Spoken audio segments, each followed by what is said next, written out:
Salut, c'est Anthony. Au cours de cette vidéo, je vais partager avec vous les 8 habitudes qui me paraissent indispensables à adopter dans sa vie pour quiconque souhaite s'enrichir et atteindre un jour la liberté financière en partant de zéro. Personnellement, je me suis donné comme objectif d'atteindre une valeur nette d'au moins 1 million d'euros et je sais très bien que cela implique d'adopter un certain style de vie pour progresser chaque jour vers l'atteinte de cet objectif. Clairement, la chance et le hasard n'ont pas leur place ici. Tout se joue dans notre état d'esprit et dans notre comportement au quotidien. Il ne s'agit donc même pas de talent ou d'être né avec des aptitudes particulières, mais de capacité à se forger un mental d'acier pour franchir toutes les étapes et franchir tous les obstacles vers cette fameuse liberté financière en partant de zéro. Première habitude, prendre le contrôle sur notre cerveau pour ne pas le laisser prendre le contrôle sur nous. Ça, c'est hyper important parce qu'on se rend compte assez régulièrement qu'on est notre pire juge. Il n'y a pas de pire juge que nous-mêmes, que cette petite voix intérieure qu'on a dans la tête qui nous empêche finalement de passer à l'action, de réaliser tel ou tel projet, de réaliser nos rêves parce qu'on se met inconsciemment des freins, des obstacles dans notre tête. C'est vraiment important de travailler là-dessus pour vraiment s'enlever tous ces blocages inconscients qu'on a au plus profond de soi parce que, voilà, je le répète, nous sommes notre pire juge. Il y a quelqu'un aux États-Unis qui s'appelle David Goggins, donc c'est vraiment un coach qui est hyper puissant sur ce principe-là de prendre le contrôle sur son cerveau. Je vous mettrai dans la description le lien de sa chaîne. J'en avais déjà parlé dans une vidéo précédente. C'est quelqu'un qui parle très bien de ce concept-là, qui vous donne tous les outils pour vraiment reprendre encore une fois le contrôle sur votre cerveau et empêcher celui-ci de prendre le contrôle sur vous. Il y a également une phrase de Tony Robbins que j'ai vraiment gardée en tête qui dit que si vous restez dans votre tête, vous êtes mort. C'est vraiment quelque chose qui me correspond depuis que je suis tout petit parce que j'ai toujours tendance à un peu trop réfléchir, à me poser 50 000 questions. Par rapport à ça, il y a un livre, si vous êtes également dans ce cas-là, que je vous conseille, qui s'appelle « Je pense trop ». Je vous mettrai également le lien dans la description, qui permet un petit peu de comprendre pourquoi on est comme ça, pourquoi certaines personnes ont tendance à se poser toujours 50 000 questions, et qui permet aussi d'avoir des outils pour reprendre le contrôle sur ce mental qui est envahissant. Et voilà, c'est vraiment une phrase que j'ai gardée en tête. Si vous restez dans votre tête, vous êtes mort. Et je sais que si on reprend le domaine de l'immobilier ou de la bourse, c'est quelque chose qui peut être notre pire ennemi parce que trop réfléchir, ça peut avoir tendance à nous anesthésier, à nous paralyser. Donc c'est vraiment important sur cette première habitude de reprendre le contrôle sur votre cerveau pour encore une fois ne pas le laisser prendre le contrôle sur vous. Habitude numéro 2, prendre ses responsabilités. Ça, c'est hyper important d'arrêter de se chercher des excuses parce que ça, c'est un véritable fléau, surtout quand on se donne finalement l'objectif de s'enrichir et d'atteindre la liberté financière. Si on a cette tendance à se chercher des excuses, forcément, on se tire une balle dans le pied et c'est clair et net qu'on va avoir du mal à atteindre cet objectif. Par rapport à ça, je vais vous citer encore une fois Anthony Robbins qui parlait un jour, je crois que c'était dans une vidéo ou dans un livre, je ne me rappelle plus très bien, qui parlait de deux frères à qui on posait exactement la même question. Parce que ces deux frères avaient un père qui était en prison, qui était un gros délinquant, qui avait fait plein de bêtises dans sa vie. Et on posait la même question à ces deux frères, donc vraiment séparément, en sachant qu'il y en avait un des deux qui était devenu un père de famille, un grand avocat, qui avait réussi sa vie, qui était quelqu'un de très sérieux, qui faisait beaucoup de dons pour aider beaucoup de personnes, donc vraiment quelqu'un de très bien. Et de l'autre côté, le deuxième frère avait suivi le même chemin que son père, qui était devenu un délinquant, avait fait quelques séjours en prison, donc vraiment suivait le portrait de son père. Et on posait la même question à ces deux frères séparément, on leur demandait qu'est-ce qui explique que vous soyez devenu ce type de personne aujourd'hui. La réponse des frères était exactement la même, en sachant qu'encore une fois, ils n'étaient pas dans la même pièce à ce moment-là, on leur a posé la question à des moments différents. Ils ont eu la même réponse, à savoir qu'est-ce que j'aurais pu devenir d'autre avec un père comme ça. Donc ça, c'est quelque chose qui m'a marqué parce que je me suis dit, en fait, c'est pas ce qui nous arrive qui est hyper important, c'est comment on interprète ce qui nous arrive. Ça, c'est vraiment important de prendre ses responsabilités et de ne pas se chercher des excuses, peu importe ce qui nous arrive, pour encore une fois être capable de passer à l'action, quelles que soient les circonstances. Et pour travailler au quotidien avec des adolescents depuis maintenant 13 ans, je peux vous assurer qu'on n'a jamais eu autant de jeunes qui se cherchent des excuses pour ne rien faire ou pour en faire le minimum, qui ne sont pas persévérants, qui ont tendance à abandonner très rapidement. Et c'est vraiment un fléau parce qu'on se rend compte que c'est des fois des habitudes qui sont ancrées depuis la plus tendre enfance. C'est difficile de lutter contre ça, c'est un travail au quotidien. Mais paradoxalement, de l'autre côté, ce que j'aime bien leur dire, c'est qu'il n'a jamais été aussi facile d'y arriver, peu importe le domaine.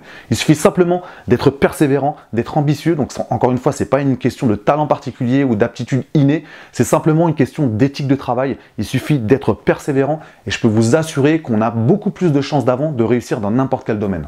Habitude numéro 3, utiliser son temps libre pour continuer à grandir, pour continuer à croître et continuer à progresser. Parce qu'on a trop souvent tendance à penser que la fin de nos études signifie la fin de notre éducation alors qu'on a encore toute la vie devant nous et finalement on devient vraiment passif et on perd toutes ces occasions de continuer à progresser et à grandir. Donc c'est vraiment important de garder cette habitude, par exemple de continuer à lire, de continuer à regarder des vidéos en prenant des notes, de regarder des choses qui sont instructives et ne pas seulement être quelqu'un de passif parce que, encore une fois, ça c'est un fléau qu'on constate dans notre société actuelle, de voir le nombre de personnes qui sont juste des purs consommateurs, qui sont totalement passifs.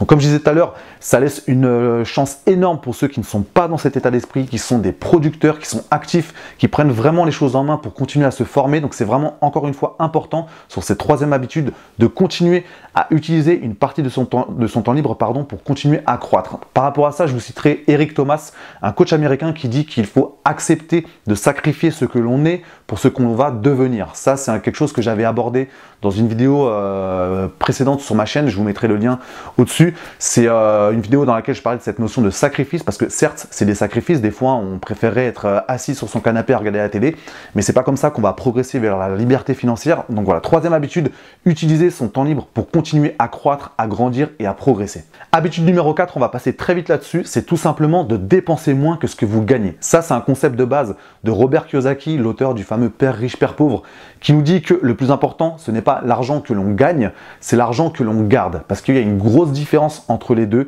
et on constate régulièrement qu'il y a des personnes qui peuvent toucher 5, 6, 7 000 euros par mois, mais qui de l'autre côté dépensent autant, voire plus, donc finalement qui ne s'enrichissent jamais. Donc c'est vraiment important de prendre l'habitude le plus vite possible de dépenser moins que ce que vous gagnez pour vraiment créer cette marge, cette différence qui va vous permettre ensuite d'investir et de réellement vous enrichir.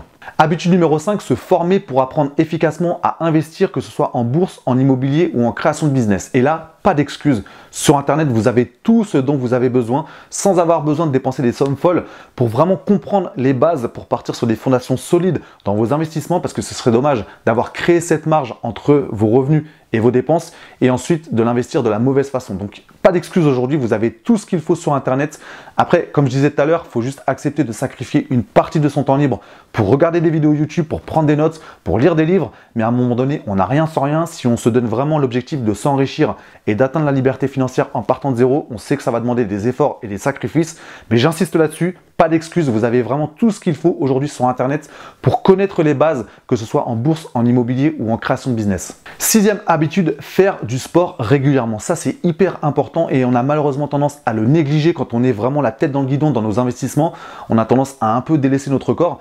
Le problème, c'est que tout marche ensemble, c'est-à-dire qu'à force de négliger votre physique, ça va rejaillir sur votre état d'esprit psychologique, vous allez prendre des mauvaises décisions, vous allez avoir l'esprit un peu embrumé, vous allez être irritable, vous allez être stressé, vous allez être nerveux. Donc c'est vraiment important, même si vous êtes la tête dans le guidon dans vos investissements, de prendre du temps pour faire du sport. C'est vraiment quelque chose qui va être bénéfique pour vous, parce que si vous ne faites pas ce travail-là, si vous négligez totalement votre corps, vous n'allez pas aller très loin dans votre carrière d'investisseur. Tôt ou tard, votre corps va se rappeler à vous, va vous empêcher finalement de continuer vos investissements. Donc c'est important tout de suite de prendre ces habitudes, même si ce n'est que 20-25 minutes par jour, peu importe l'exercice que vous faites, de vraiment prendre cette habitude de faire du sport régulièrement. C'est quelque chose qui va grandement vous servir dans vos investissements aujourd'hui et dans le futur. Habitude numéro 7, ça aussi c'est extrêmement important pour durer dans les investissements.